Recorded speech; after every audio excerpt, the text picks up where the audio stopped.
With no way to extinguish the blaze, concern grows that tank cars filled with liquid petroleum gas could erupt into levees. Firefighters pull back and police evacuate a 1-mile area surrounding the fire. But a TV news crew chooses to stay behind, just a half-mile from the flames. The fire is making a sound like a jet liner taking off. Something apparently blew up just a couple of minutes ago and started this big roar of flames and the sound of a jet liner. What the news crew doesn't know is that the noise they're hearing is the warning of an impending levee. Fuel, discharged from a ruptured car, has stoked the fire, and the flames are now heating another car carrying propane gas. Moments after the reporter signs off, 30,000 gallons of boiling propane push the tank's metal walls to the breaking point.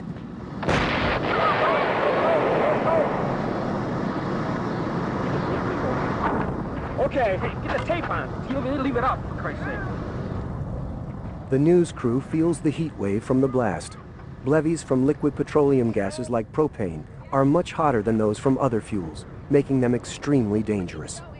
Bystanders or people within the vicinity up to 1,000 feet could suffer burns from the radiant heat from the fireball that's been released.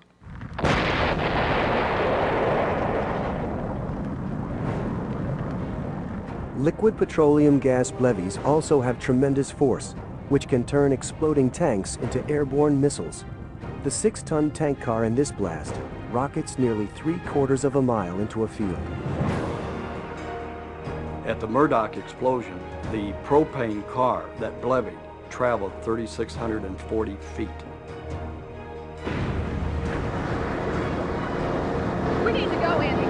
Let's get in the car and go.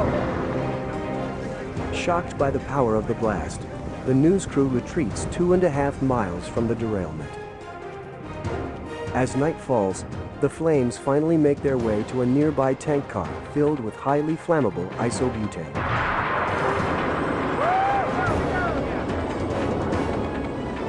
This latest levee creates a blinding whiteout as 50,000 gallons of fuel is ignited. Fortunately, just 4 minutes before the blast, George Wineland manages to escape the scene. May 4th, 1988, 15 miles outside of Henderson, the Pacific Engineering and Production Company, or PEPCOM, burns out of control. My God! The product PEPCOM manufactures, ammonium perchlorate, a crucial ingredient in rocket fuel. Television engineer Dennis Todd videotapes the blaze from nearby Black Mountain. The crew and I were on the mountain doing routine maintenance on a television tower. Looking at it, the brilliance of the fire was something like I'd never seen before. Rodney McCarroll also watches the growing inferno from a neighboring building. My plant was about 1,200 yards from where PEPCOM was at. We could see people who were scrambling and fire hoses breaking out, and we saw that they were trying to fight this fire. Inside the factory, PEPCOM employee Roy Westerfield conveys the magnitude of the emergency in a call to 911. Fire department? Emergency. We need the fire department. All you can get here immediately. What's the problem? Oh, we got everything's on fire.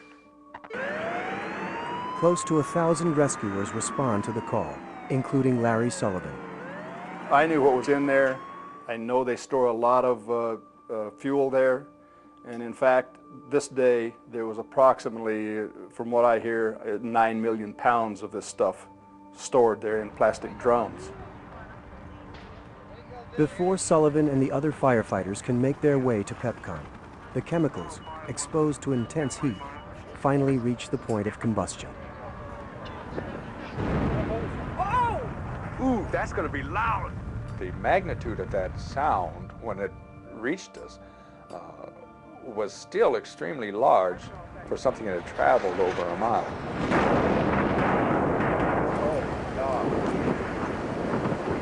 Can't tell me people got out of that. Oh, no. There's got to be hundreds.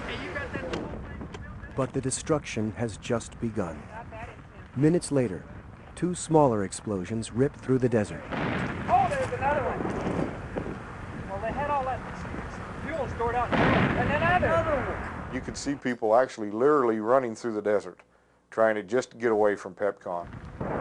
4 minutes after the initial blast, the fourth and largest explosion erupts from the factory.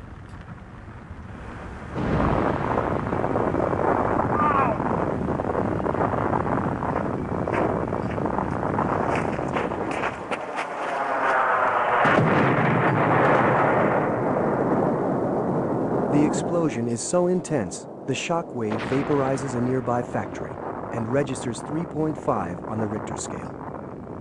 It was just like a wall of water coming at you. And I remember it literally picking me up off my feet and never touching the ground. I mean, it literally picked me up and threw me at least 40 feet.